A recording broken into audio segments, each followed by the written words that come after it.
Coach, what kind of, when you look back at just, the offenses, maybe I know there were a lot red zone trips as well, but it just didn't seem as consistent through 4 quarters as maybe you guys have been. What stood out watching the film about maybe some of the things aside from near the goal line that prevented the offense from having a day like you guys have had in the past? Yeah, I think that you can't, besides the goal line trips, because those are the ones we really needed. We had the opportunities to score and win the game. But the other things were the negative plays, the penalty, getting us, more times behind the chains than you want to be. And it's hard to get back to 2nd and 14. And I think we had a 3rd and 17. We actually even converted a first down when we had a 3rd and extra long and then went for it on 4th. But we were just in way too many negative situations behind the chains, and that's not what we normally have done offensively. But Taylor can't take a sack one time, really hurt us. He's got to be able to throw the ball away. So that really caught up to us. Looking ahead to Texas, their defense has been consistent throughout most of the year. Obviously a little blip last week against Georgia. What kind of, when you look at their units, secondary, defensive line, linebacker, what makes them such a good defense? Yeah, they got those 2 edge players that are really good. The linebacker that's a special player, number 0, played against us last year. He knows the game. They got one of the best corners in the country.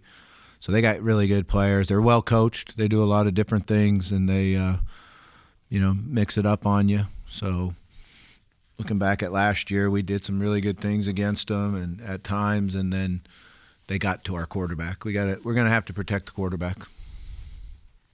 You mentioned imparting on the players the importance of playing Texas to the fan base and everything. Has that started with you, and what kind of tactics? Yeah, we talked about it last night, in the team meeting, obviously, but we're going to do some things to make sure they understand it, because it's always been a big deal. I remember the first time I was here, it was always a big deal about, the Arkansas-Texas rivalry and the big games. So we're going to try to put a few things together for them, make sure they understand it, and know how important it is to the state of Arkansas.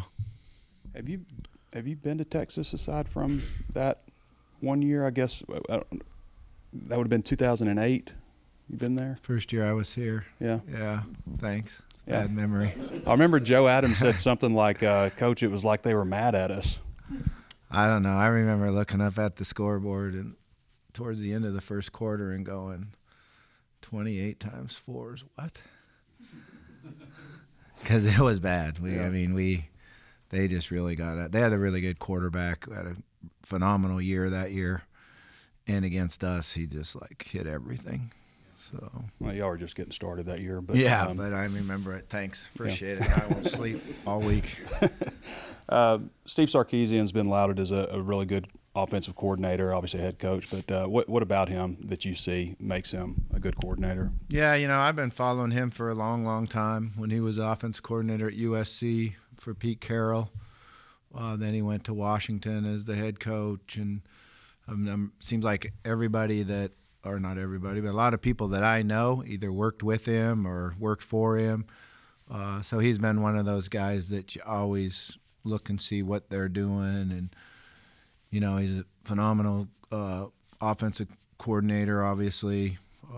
Really, really good screen team guy. He's always been great with the screen, so we're going to have to be on top of the screen game and make sure we don't give up big plays on screens.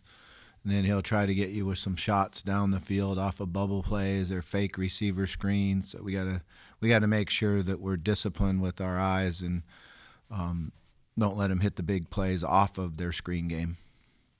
Action for J.J. Shelton since week 2. How do you think he did? Yeah, he got welcome to SEC football. He's a little sore yesterday, a little bit beat up. But I thought they did a pretty good job of putting that package together and working the package that we had to get more speed on the field. And he competed extremely hard, made some good plays. I think he is really sore, though. It's his first SEC game. This late in the season, 2 games left. How do you go about fixing turnovers? Is there a change to the weekly plan? Yeah, you have to take care of the ball. We had situations where You know, we blew one play, worked that play all the time. Mike does it all. He's done it all year long. And somehow he thought he was taking a handoff, and it's a flip. It's not a handoff. And then, you know, and the one that's really disappointing to me on Talon is the naked. When you come out and the tight end's number one in the progression and he's wide open and we didn't throw him the ball. I'm not sure why. That's something that cannot happen, you know.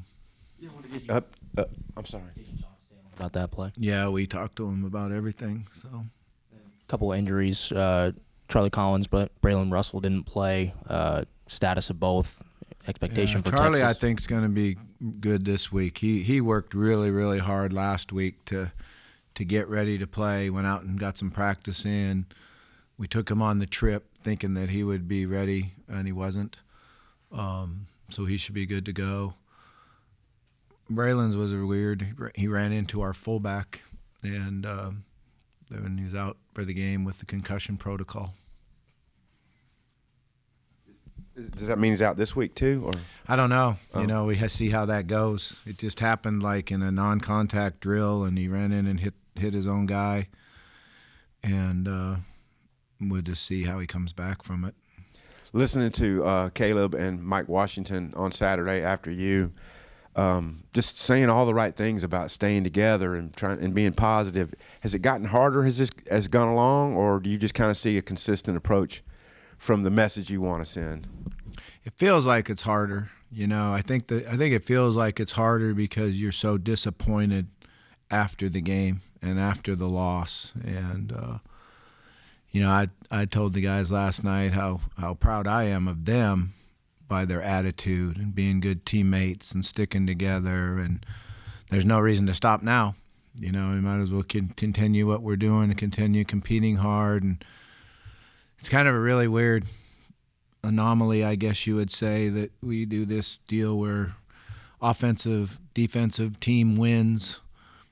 4 of those games should have been wins from that sheet, and then they're not, but that's an outlier. Every one of them's an outlier. So it's like, what the heck?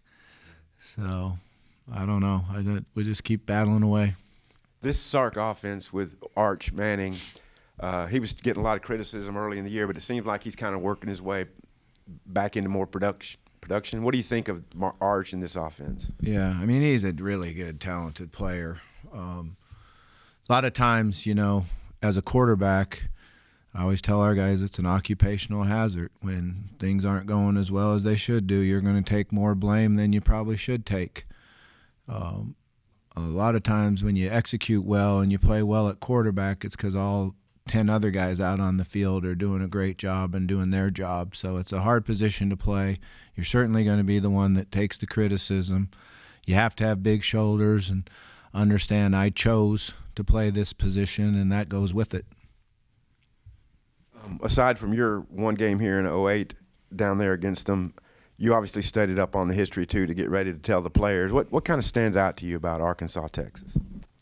I mean, just the big games, you know, and the scoring, and you know, just I guess what stands out more to me than anything is when I was here and I used to have a fantasy camp, and the guys that would come there and tell the stories about the games, and not just the win but the loss, and how they weren't over it yet, you know. So you knew that it was huge when they weren't over that loss yet. Had a good game for you on Saturday, and you know he's got that long streak of receptions going back a long time. He's a guy you've known for a long time. How do you feel like his season has gone, and is it kind of what you expected from him when you brought him in here?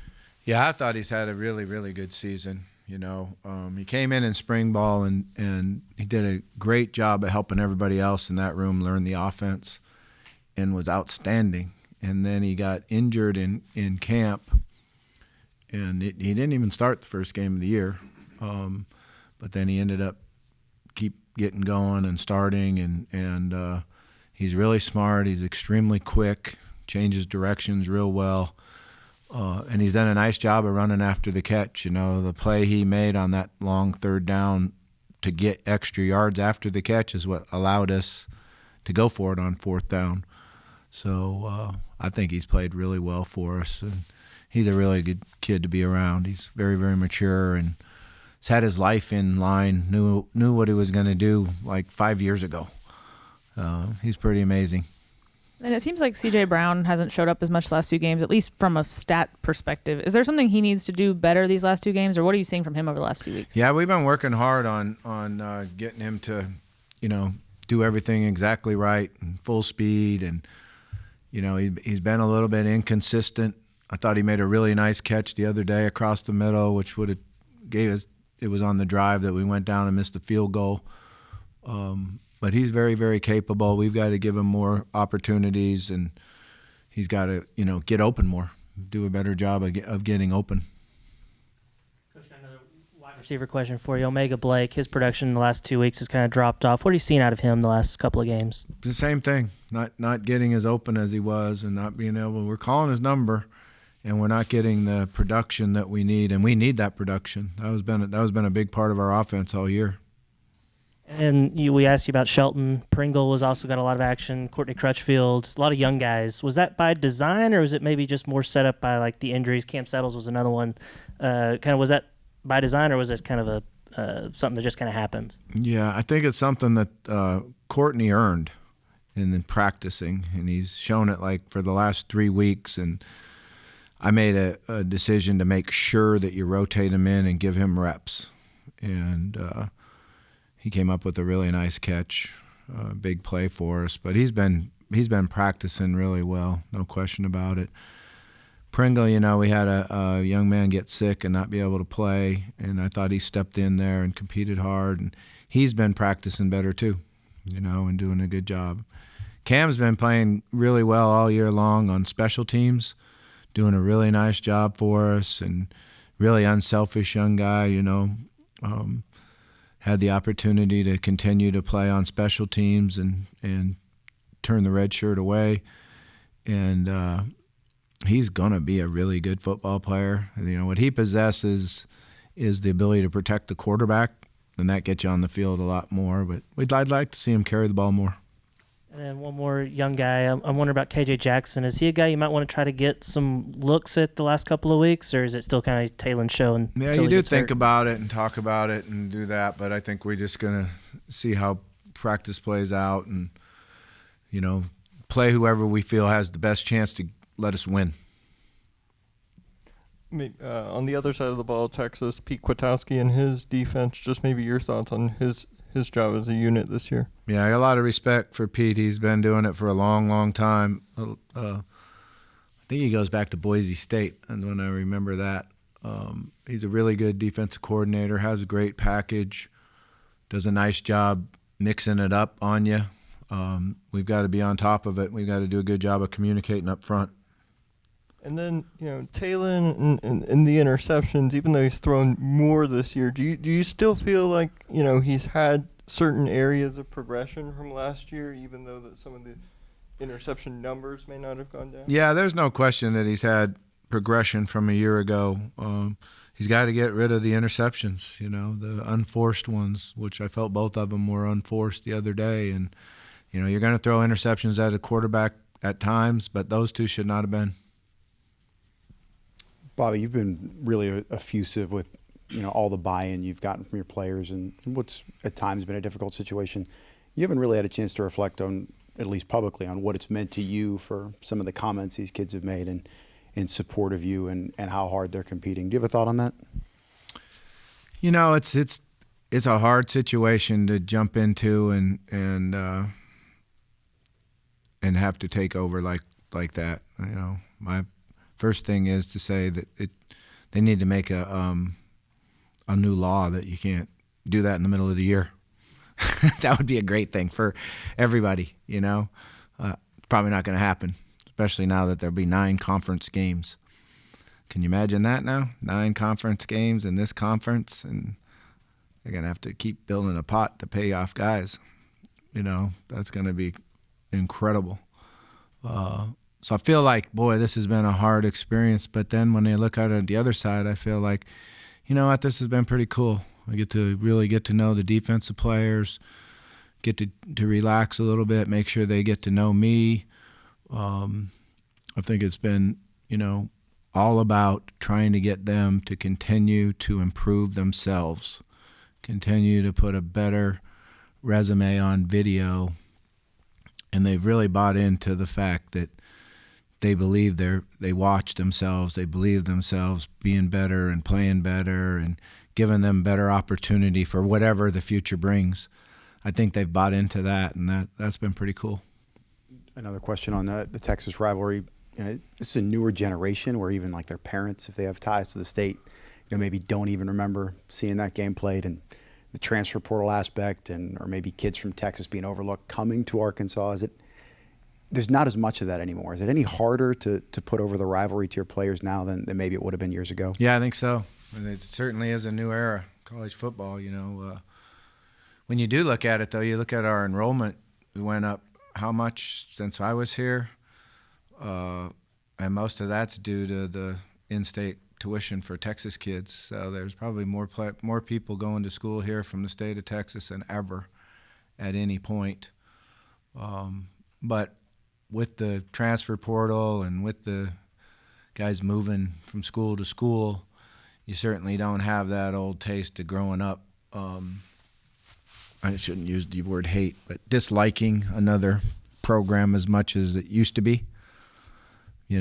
So that does make it a little bit different. We're going to try to rev it up, though, and make them dislike them more. One more on J.J. Shelton. If I remember correctly, in the fall, he did most of his reps at safety or hog, but was playing linebacker. I know it was a pass coverage situation. But do you think that debate about maybe what his future position is still up, or is he more settled in at linebacker maybe moving forward? No, he's not a linebacker. That's a dime package. So he's in there playing that spot in just that dime package where you take a hog, which used to be called nickel. Now everyone wants to call him their nickname. But it used to be a nickelback, Some people called it a star. I think that's when it was a bigger guy. We at one time called it what did we call it? Cinco. Cinco was for the greatest player that ever lived, Jericho Nelson. Man, did he know how to play Cinco. But yeah, that's his position more than the linebacker. Do you remember who some of those players were at your fantasy camps that kind of spoke specifically about not, forgetting the losses as much as the wins? I do remember who they are, but I'm not going to bring them up. I still like those guys a lot. So they're still hurting, and I understand it. Did the tape show whether or not Wooden or Simmons got that pump block? Both of them, Yeah, it looked like Wyatt got it, and then Wooten picked it up and scored. But they were both there, so it's hard to tell if it hit both their arms or didn't. You referenced Malik Muhammad, the Texas corner. So last week, Monsieur Delane came in with some hype, but y'all kind of went on him, and he made a bunch of plays. I mean, do y'all take that into consideration? Do we want to attack this guy or not attack a guy? Yeah, you do. Yeah, you have to understand who's where and how good they are. No question.